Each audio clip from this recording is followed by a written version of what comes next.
според здравствените статистики, без разлика на возрастната група, генерално гледано, жените едноставно се поздрави од мажите.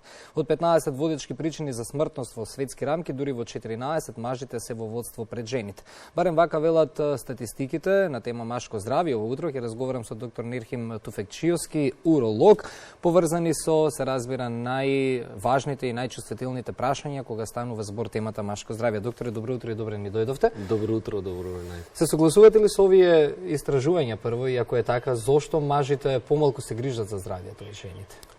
Па се согласувам, сметам дека во Македонија младите мажи поретко доаѓаат на контролни прегледи за разлика од повозрастните мажи, за кои што сметам дека редовно ги обавуваат прегледите, барем кај нас уролозите, но сепак младите мажи треба да знаат дека после 40 година пожелно е да се посети уролог за да се направи превентивен преглед.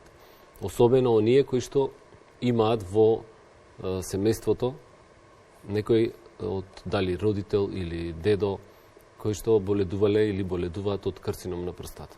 Така. Како да се мотивираат мажите да одат на повеќе прегледи?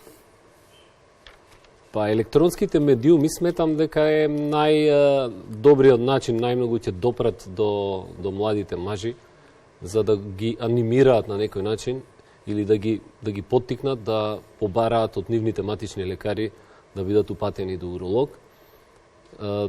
Ние имаме ноември е месец на подигање свеста за машко здравје, каде што се водат големи кампањи за да се даде гласност на машкото здравје и можеби електронските медиуми за сега би биле најдобриот начин за да се допре до граѓаните, за да може они да дојдат и да направат преглед кај нас. Така.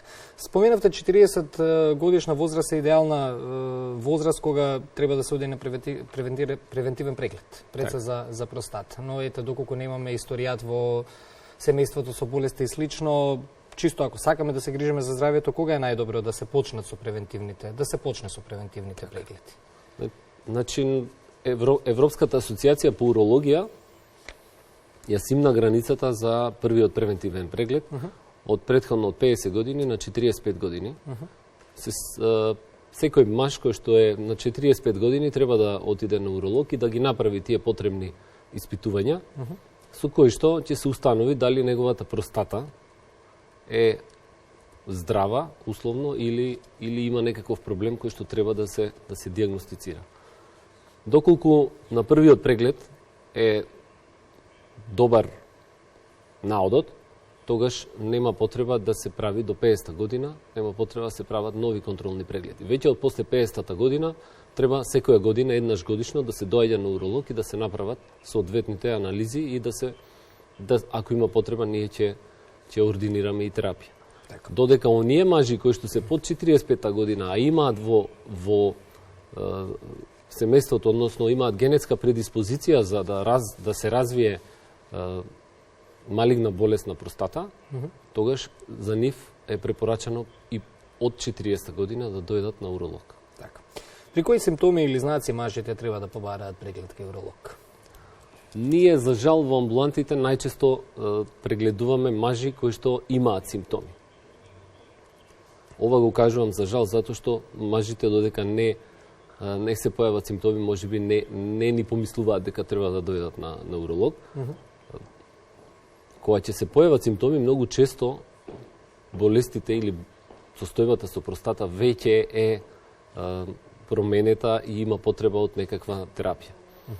За разлика од малигната болест на простата, која што многу често не дава апсолутно никакви симптоми. Може да биде првиот симптом покачен ПСА или простатичен специфичен антиген, еден вид туморски маркер кој што го испитуваме ние од крв, анализа на крвта.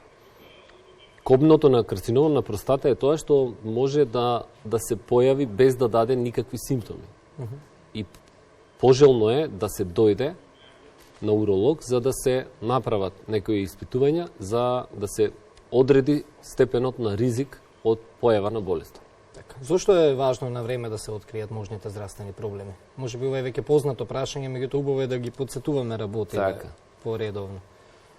Важно е да се доаѓа на уролог на време, затоа што особено за карциномот на простата, бидејќи ние уролозите најчесто размислуваме во таа насока, и тие превентивни прегледи се во таа насока, да се исклучи или да се потврди постоењето на таква болест. Важно е, бидејќи карциномот на простата може да се излекува доколку биде откриен на време. Постојат и оперативни начини на лекување и медикаментозни начини на лекување. Кај нас во нашата држава и двата се работат.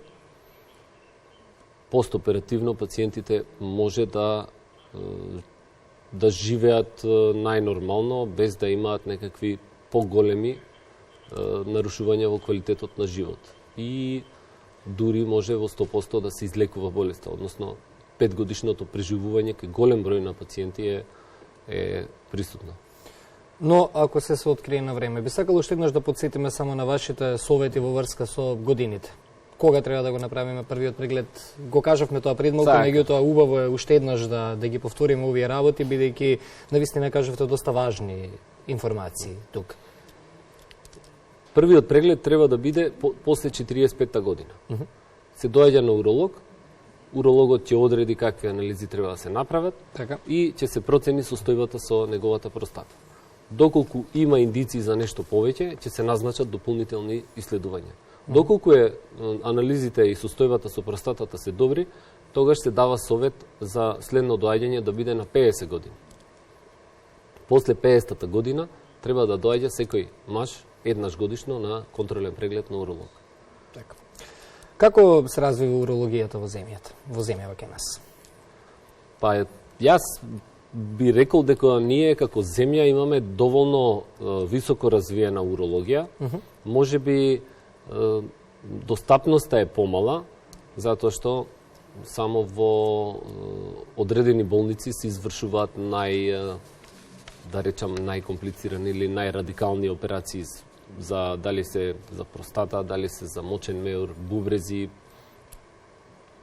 но во периферијата исто така има болници каде што може да се извршат голем број на оперативно лекување и медикаментозно, апсолутно секој уролог може да менаџира еден пациент дали со бенигна простатна хиперплазија, дали со некои други заболувања, калкулоза на бубрек и така натаму. Широк е диапазонот на заболувања кои што ние ги третираме. Така. И при крајот разговорот, дали има вистина во тоа дека тесните фармерки влијаат на машкото здравје? И кога го подготвував ова интервју, најдов многу податоци во врска со тоа. Никако се тренд да се носат кај машката популација последниве години тесни фармерки.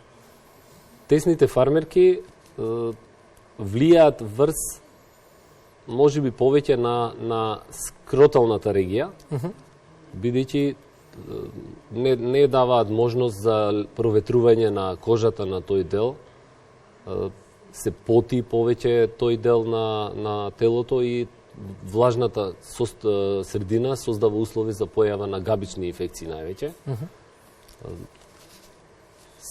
Тесните исто така го компромитираат крвотокот, може некогаш да се јават отоци на нозете или отоци во таа регија, па да може тоа да дава реперкусии на останатите органи, но директно да прават некаква штета врз внатрешните органи во малата карлица, немаат таков ефект. Како што се вели во истражувањата.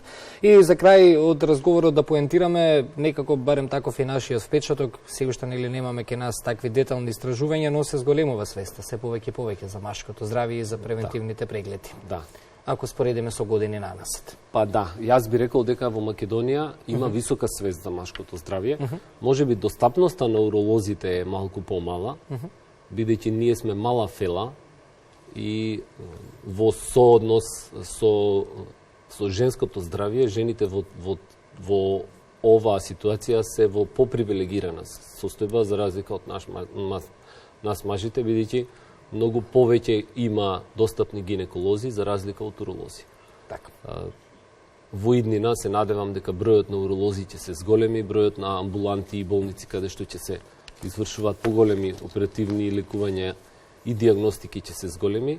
И свеста, секако дека ние уролозите работиме на тоа да ја подигнеме свеста, вие електронските медиуми многу ни помагате во тоа и искрено во иднина мислам дека ќе продолжи овој тренд на зголемување на бројот на млади мажи да дојдат чисто на превентивен преглед, затоа што превентивните прегледи се најдобра солуција за проверка на здравието и евентуално за рано откривање на одредени заболувања.